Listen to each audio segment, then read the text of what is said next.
आप सबको जय मसीह की। इस सुबह के समय हम एक वचन अध्ययन करेंगे जो नीति वचन के 7वें अध्याय के 24वें वचन से है।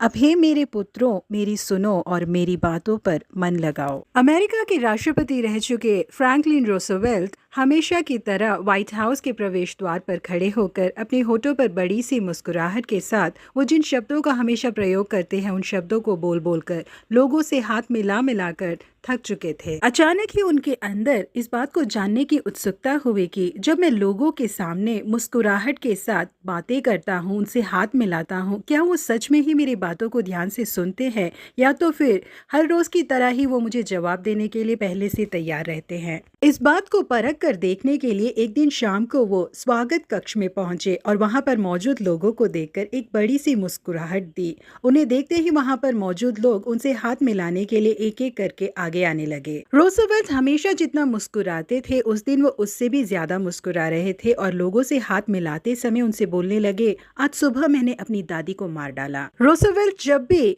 स्वागत कक्ष के कर्मचारियों से मिलते थे तो वो हमेशा यही कहा करते थे, बहुत बढ़िया, ये कितनी अच्छी बात है। इसीलिए वहां पर मौजूद कर्मचारियों ने सोचा कि रूजवेल्ट आज नया क्या कहने वाले हैं। हमेशा की तरह उन्हीं शब्दों को वो दोहराने वाले हैं कहकर उनके बोले हुए शब्दों को सुनकर उन्होंने कहा, ये कितनी अच्छी बात है। राष्ट्रपति रूजवेल्ट उनसे क्या कह रहे हैं उस बात को ध्यान से सुने बिना ही हमेशा की तरह उन लोगों ने अपने जवाब को दिया। वहां पर मौजूद लोगों में से केवल विदेशी एक राजदूत के अलावा किसी भी लोग ने इस बात को ध्यान से नहीं सुना कि राष्ट्रपति रूजवेल्ट ने क्या कहा। जी हाँ प्रिय परमेश्वर के लोगों, कई बार हम सोचते हैं कि परमेश्वर शायद मुझसे बातें नहीं कर रहे, जबकि सच्चाई ये है कि बोलने वाले परमेश्वर के शब्दों को हम ध्यान से नहीं सुनते। पवित्र शास्त्र में जितने भी पवित्र लोग जिए थे उन लोगों ने परमेश्वर की आवाज को ऐसे सुना था मानो एक व्यक्ति दूसरे व्यक्ति से बातें कर रहा है। परमेश्वर ने अब्राहम से कहा, परमेश्वर ने शामुएल से कहा, परमेश्वर ने आयुब से कहा, परमेश्वर ने यिर्मयाह से कहा करके पवित्र शास्त्र में इन शुरुआती वचनों को हम पढ़कर देख सकते हैं। क्योंकि उन पवित्र लोगों ने परमेश्वर की आवाज को सुनने के लिए अपने कानों को तैयार करके रखा था, इसीलिए वो परमेश्वर की आवाज को साफ तौर पर सुन पाए। प्रिय परमेश्वर के लोगों, आज के दिन भी हमारे परमेश्वर हमसे बातें करते रहते हैं, लेकिन इस दुनिया की आवाजों को सुनने की आदी हो चुके हमारे कान परमेश्वर की आवाज को सुनने के लिए तैयार नहीं होते। प्रिय लोगों, जो परमेश्वर बोल रहे हैं उनके शब्दों को सुनने के लिए और उसके अनुसार चलने के लिए यदि हम अपने आप को अर्पण करेंगे तो